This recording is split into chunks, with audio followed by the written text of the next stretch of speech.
you for visiting the Africa Rising Cycling podcast, where we share the big and most interesting cycling stories from across the continent of Africa and from around the world where African cyclists are racing and riding. Okay, hello everyone. Welcome to another edition of the Africa Rising Cycling podcast. This weekend is the start of the Tour du Bénin, the 21st edition of the Tour du Bénin in West Africa. We are here with Romuald Hazoumé, president of Bénin Cycling and the boss of the race. Hey Romuald, how are you? I'm very well, thank you. And how are you too? We're good, we're excited. We're hoping everything is ready for the race this weekend. Yes, we try to push on because it's not easy. Because right now we get election and everybody is busy for that, But we have Kimberly Coates with us from Africa Rising as well, so we're all together here. Thanks for having me. I'm super excited to talk about the women's race later on. Absolutely. So, Romuald, before we get into the race coming up, this is the 21st edition of the Tour of Benin. Can you give us an idea of the history of the race, how long you've been involved, and some of the moments you remember? Yes, the Tour of Benin, we started 6 years ago, but we made training for the tour, but the tour was not on UCI calendar, and we invite Laurent Bezot 2 times. We invite 2 commissaires from UCI from Africa to help us to build something like a new tour in West Africa with everybody in Africa, not people from Europe, not people from everywhere, we build something from Africa, And when we start, Laurent Bezot was there because Laurent Bezot, for me, is from Burkina Faso. He get Burkina Faso a passport. He live in Burkina Faso. He know better Africa cycling than anybody right now. He helped us a lot to build something. And when we was ready, he said, right now it's possible if you have a lot of sponsors, you have people who can pay, we can put it in UCI calendar. But you need to know UCI calendar is very serious, It's not bad hotels, it's not bad food, it's not bad car. You need to respect everybody you want to invite. And we made it. And at the beginning when we start, we meet somebody in Eritrea. It's not me. We meet people from Team Africa Rising who say, but what happened in Benin? What is mean Benin? What happened there? You start a tour. We want to help you. And we say, okay, just come to help us. In that time when we start, we have not rider. We have only the old rider. And after the second one, we have new rider, and we start to continue. And right now, we are not on the top, but we are doing very well because the first report we have from UCI was not all green, but the second one was green. The third one was green. The fourth one was green. It mean we are serious, and we continue with Team Africa Rising because they help a lot with training, mechanical training. They bring us Adrien Nyoshoti. Adrien Nyoshoti is like my brother, my young brother. He helped us to build a good team with training. Our goal is to build a tour for Africa. I was there in 2021 and again in 2023. And how much it's progressed over the years. Like Romuald said in the beginning, the race didn't get all greens. There was areas of improvement needed. And what I've loved about seeing the Tour of Benin evolve is every year it gets better. Every year the routes are better, the organization is better, the teams are better. And I know, Jeremy, you were there last year and experienced it. It's really a testament to Benin and to the federation to do a race like this, because I was fortunate to be in Rwanda when the Tour of Rwanda became a UCI 2.2 and then a 2.1. And I saw the evolution there. And we need more races like the Tour of Benin. It's so true, because the way that I look at it is seeing our goal is to train everybody to run races, to manage races, to work in races like they're working in a European race. And I think that's what Benin has done. Our goal is to make a one African cycling tour, which is mean we invite normally 10 national team from Africa. But the problem we have right now with African Federation, they have no money to send national team, which is sad. How we can develop Africa? It's a big problem for me. We need to build for tomorrow young team very strong from Africa. But we invite all continental team who want to come in Benin, because we need to fighting with good team from Europe. We need to fight with good team from America. One time we have people from Guam, and this year we have people from China, and we will have a team Bikade from Germany. We have another team Uke Factory from Germany, and we will have another a team again who is big close Balanço from Belgium. They are very strong. That's what we need. But the maximum team in our tour need to be African national team. But it's important, like you said, to have that mix, because you mentioned Bikade, you mentioned China German, but they're continental teams, but with African riders. So I like the compromise of saying it's not a Swiss team with just Swiss guys. It's teams that are supporting African riders racing in an African race. Yes, that's good. That's what we need. That's what we need. A big training all the time. A big training for national African team. That's why what you're achieving in Benin, I think, is so special, because it's by far the biggest race in West Africa now.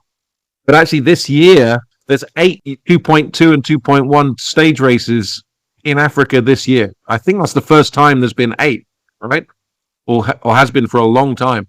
Back earlier, many years ago, a couple decades, there were more. And then we kind of went through a lull. But now, with 2 races in Cameroon, and then, Morocco, Algeria, we're definitely on an upswing again. But Romuald made a really good point, is that this is all a learning process. So, not only setting the race up so that his riders learn, but that, I'm going to be there working with Salami in the team car to take Salami to that last level of being able to drive in a race and to be able to manage his own team. That's huge. I mean, that's what we talk about when we talk about sustainability and real solid growth. It's not about us. It's about giving Africans, and in this case, Benin, the tools that they need to do that. Jamie Bissell, our former mechanic that lived in Rwanda with us, is coming to the race. And, he'll be working with the African mechanics, and it's always great to have somebody like that. So this is really, it's a well-run professional race, but it's also really a training race, a continuous training race, not only training Benin coaches and mechanics and soigneurs and riders, but also training commissaires. We haven't even touched on that. And it's all a learning experience with the commissaires. And the only way you learn is to do. So if you're an African country not hosting a race like this, there's no place for your people to ever learn. So it's Tour Benin serves many purposes. You need to be able to make everything here. That is why we buy our timing, because how can we make racing without a timing? We have no timing. We buy our timing. every racing we made in Cotonou, in Porto Novo, in Benin, we have our timing system. We have our time. I'm timing people, and today I'm talking to you. We make all the timing in Benin for athleticism, African Championship in athleticism in Benin. We make the timing for them. Last week we make a timing for a big competition for skate roller. That is something incredible. We make a group for commissaires. We have 16 commissaires right now. We will do that ourselves, which is fantastic. And it will continue. It will continue because what happened in Benin right now is different. And I talk to you, we will have another timing again, because another timing, we will order another timing which is cheaper, but this timing can give the intermediate time. If you have somebody 5 minutes before another rider, he can tell exactly this rider is 5 minutes from this rider, and we need that too. We need to be very professional, and we need to teach people. We need to make training for mechanical, commissaire, nutrition. We learn a lot from nutrition by Kim Coast, by Team Africa Rising. We learn a lot.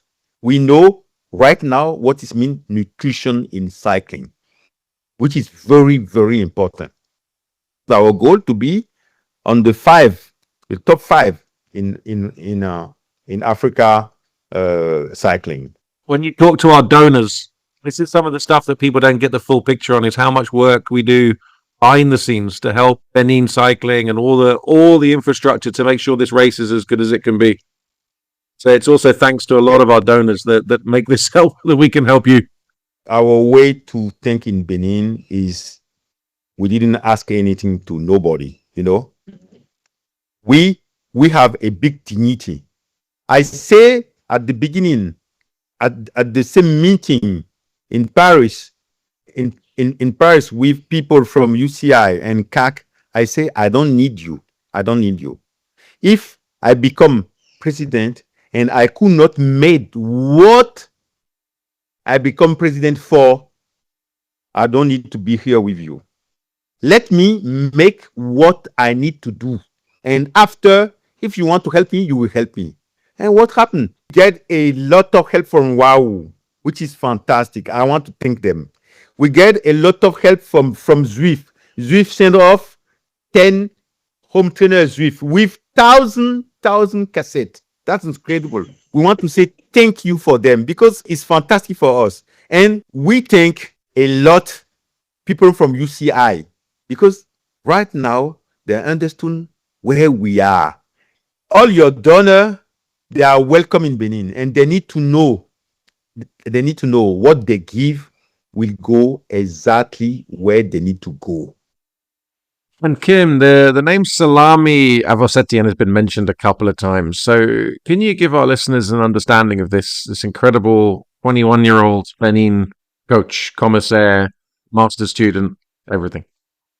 He was a 16-year-old kid that showed up at the team house in 2020, and he handled all my spreadsheets for testing riders, and he just fell in love with the sport, loved everything. He's just wicked smart, and he's a sponge, and that's exactly like what Romuald said about Africans owning it. Like, I feel so confident after this race. Like, Salami's just gonna fly, and that's what it's all about. It's not about us staying there and, micromanaging anything. African cycling needs to be run and owned by Africans. And that's why I am so excited about this race, because like Romuald said, it's his race. It's Benin's race. It's not an outside company. It's not a European company. It's Benin. And that's what African cycling should be about from top to bottom. People like Salami, they are so precious, they are so precious. And I will make all in my power to protect salami. And salami is our gold, you know. Salami is a treasure. And how salami can can make training for any rider in Benin, I'm sure in West Africa we will not find somebody like Salami. I'm sure. He know everything technically. He know how to make a VO2 mass text. He know how to read all the data. He know how to make programming. He know everything. He was with me 3 hours yesterday night. You know, I don't want to let him go because he teach me two things. You know, he's only 20. He's only 22 years old. But that is the new generation for Africa. We need people like him. We can be so successful in cycling, but we need to do our job. We Africans, we need to do our job, not waiting for the nice white people. No, we don't need the nice white people. We need just people who will come and who will say to us, okay, just do it. If you do it, I will help you. But not nice people. We don't need nice people. No, we need people who can make a good partnership with us, who can respect us, who can talk to us respectfully, like Team Africa Rising, and who we say it's just what we think. It's not what you need to do. We don't say to you to do that. No. If you want to do that, do it. If you don't want to do that, it's just a proposition. We say in French, you know. That is very important because we are very comfortable with these people, and in that way, everything is work very well. And we decide. And when we don't need to decide, we call them. We call people. We call Laurent Bezot. We call everybody, and we ask to help us because we don't know how to decide about this thing, and they are always friendly. They are always make a paper for us. They are always help us. What does mean? It means we are in the good road. Just to give people an idea of the race that's coming up, we have prologue on Monday. We have 5 stages across the country, and then 2 Grand Prix and a disabled race as well, which we'll talk about a little bit.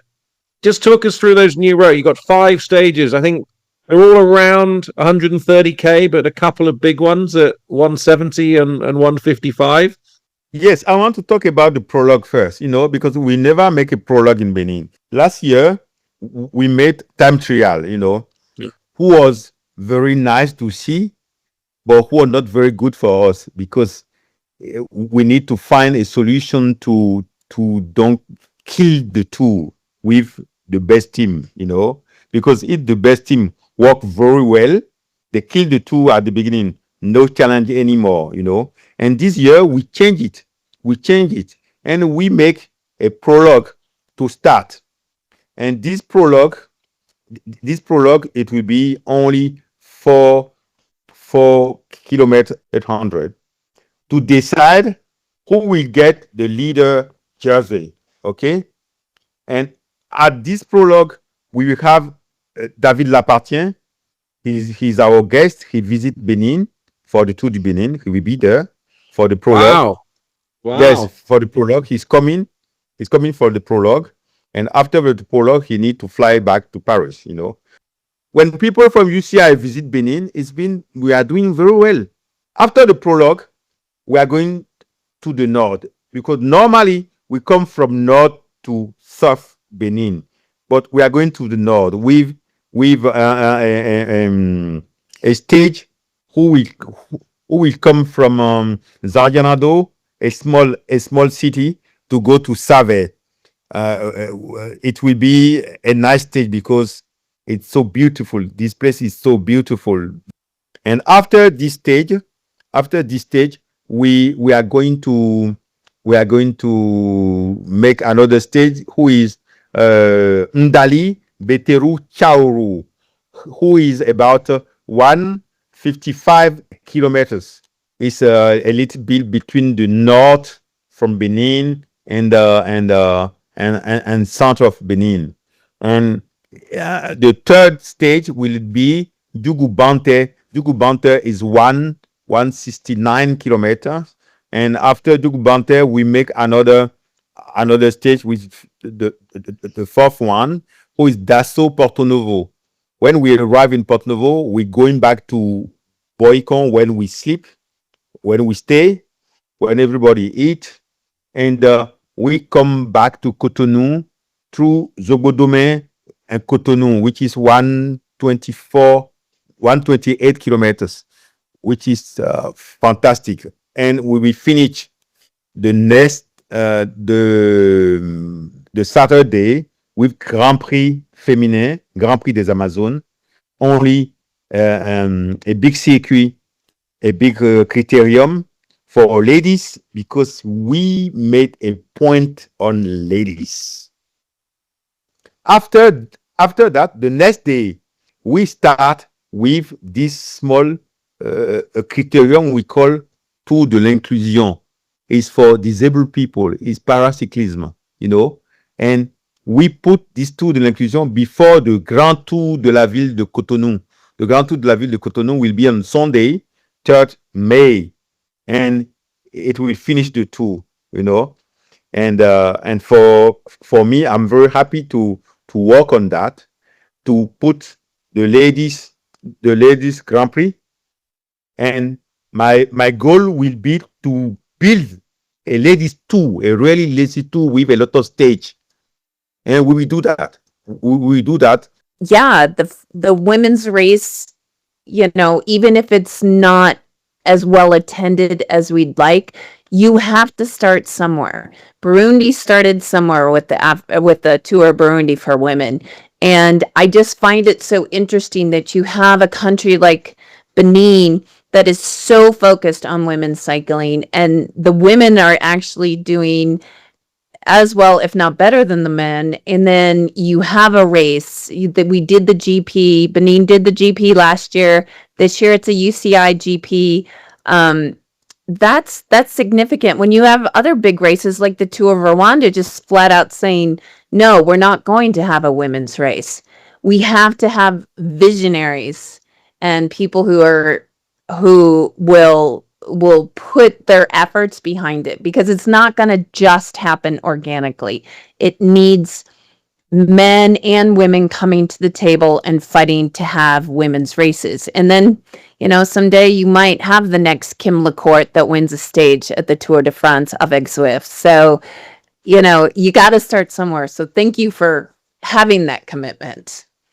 Timing feels good as well, right? I mean, this year, there's 20 women in UCI teams from Africa, first time ever at 20 women. You've got, obviously, there's Team Armani out of Ethiopia. They've got Shanolo women's team will be a continental team next year. We're hearing rumors of an Algerian women's team. There could be a Moroccan women's team. So you've got probably the basis now to get a really strong for Feminin in 2027 or 2028. So it's I think the platform is there. Romuald, the other thing we're going to ask you about is you've got some super cool prizes in this race. There's the usual jerseys and things like that, but could you talk us through? There's the ecology prize for the team. There's the most elegant breakaway prize. Like, talk us through some of the prizes. Yes, you know what happened today in the world. We get a serious problem with climate change.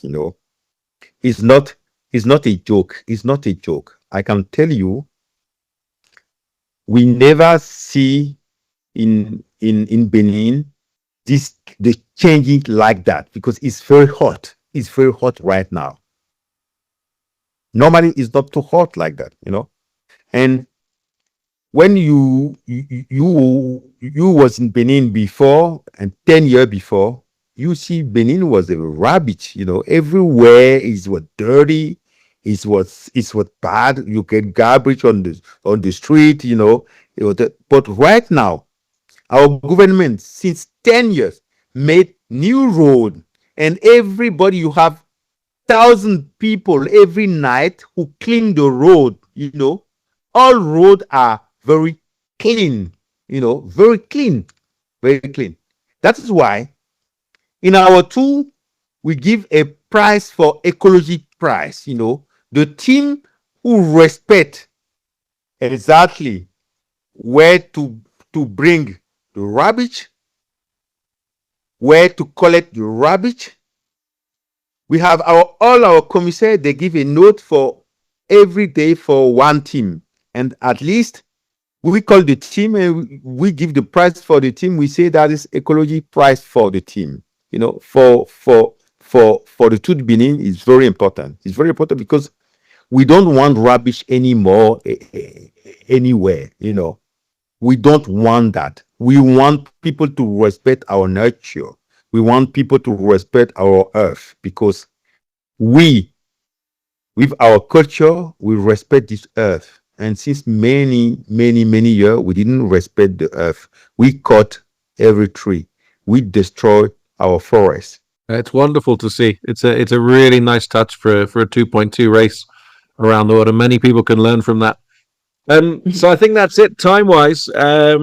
We'll all be arriving in Benin in a couple of days. There's a few decent transfers to be made, but we'll all be looking forward to team meetings on Sunday and then the prologue on Monday. And as Romuald said, I think the yellow jersey will be presented by the UCI president. Yes. On Monday, he will do that because he will be there, he will be there. It's a pretty special moment for Benin. And alongside David Lappartient, we are excited to announce that we will also be joined by another of cycling's big names at the Tour du Bénin. Mr. Ned Boulting from the UK is widely considered as one of the sport of cycling's chief narrators. Part commentator, part historian, part entertainer, his voice and writing have become inseparable from how modern audiences experience the Grand Tours and many other races, as well as the sport's evolving history. He has reported on every Tour de France since 2003. He edits the very famous Road Book, a comprehensive annual publication that documents every World Tour race with essays, data, and profiles. And he's also one of the founders of the Never Strays Far podcast, one of cycling's most listened to podcasts worldwide. We are proud to share that Ned will be attending the whole Tour du Bénin and reporting to his global audience on the Never Strays Far podcast on his experiences at West Africa's biggest bike race. I'll let Ned explain. So I'm really pleased finally to be able to announce, that sounds a bit pompous, but hey, let's be pompous, that Never Strays Far, by which I mean me, Ned, because Pete is busy being a DS and David's busy being whatever, and Lizzie's busy being at the moment a mother to 3 children. So me, I, singular, am flying to the Tour de Bénin, or Benin, I should say, to give it its French pronunciation, which I have been assured, having spoken to the Africa Rising people who do such amazing work and have produced this recently, this amazing insight in the form of their podcast, is the most extraordinary adventure. A race that really, if I were going to visit any race in Africa, I should probably visit for all sorts of reasons, which will become apparent when I produce a podcast from my adventure in Benin, which I'm going to have to get used to saying. Or shall I say Benin? I don't know.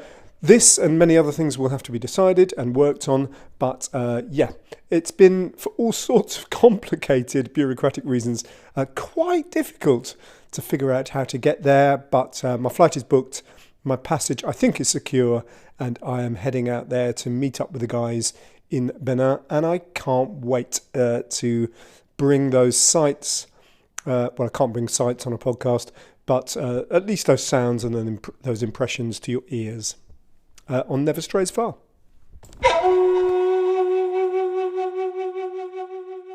We hope you enjoyed today's episode of the Africa Rising Cycling Podcast. If you like what you have heard, please do share our podcast with your friends and on social media. Leave us a review or even make a donation to Africa Rising Cycling. All of this will help us to continue to bring you fascinating stories about African cycling.